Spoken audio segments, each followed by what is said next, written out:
La sanidad es más sólida ahora que antes, lo cual no quiere decir que no tengamos cosas que mejorar, incluso errores que subsanar, pero creo que el camino que hemos emprendido es el correcto, de cara a conseguir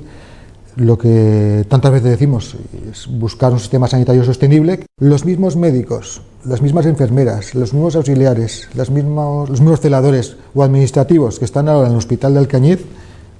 se van a trasladar aproximadamente 1000 metros a un nuevo hospital y van a seguir haciendo lo mismo, con la misma dedicación, el mismo compromiso que lo están haciendo hasta ahora. Y los pacientes de Alcañiz, en lugar de ir al hospital actual, irán a un nuevo hospital donde se les atenderá en las mismas condiciones que ahora. Estamos terminando de elaborar los pliegos, unos pliegos complicados porque tienen que ver con una fórmula de coloración que requiere afinar muy bien en lo que es la redacción de los pliegos. Pero yo espero que si se cumplen todos los plazos, a principios de 2014 se haya producido ya la adjudicación y puedan comenzar ya las obras. Lamentablemente creo que ha sido una huelga que podía haber finalizado muchísimo antes, que se han puesto encima de la mesa planteamientos políticos, dejando al margen planteamientos laborales en las mesas de negociación, y cuando el planteamiento es político es muy difícil alcanzar acuerdos con nadie, desde luego con las empresas es imposible.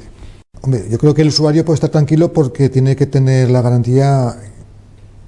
y creo que la tiene, de que estamos encima de una cuestión tan sensible como esta.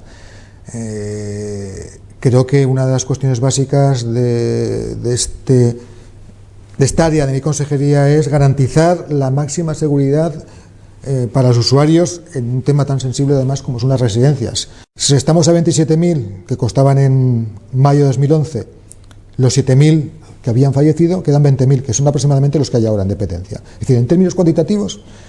no ha habido ningún retraso. Son cifras que bailan mes a mes, ahora estamos en 19.000 y pico, pero aproximadamente son las mismas de dependientes vivos que en la época en la que, según el gobierno anterior, había 27.000, de los cuales solamente 20.000 estaban vivos.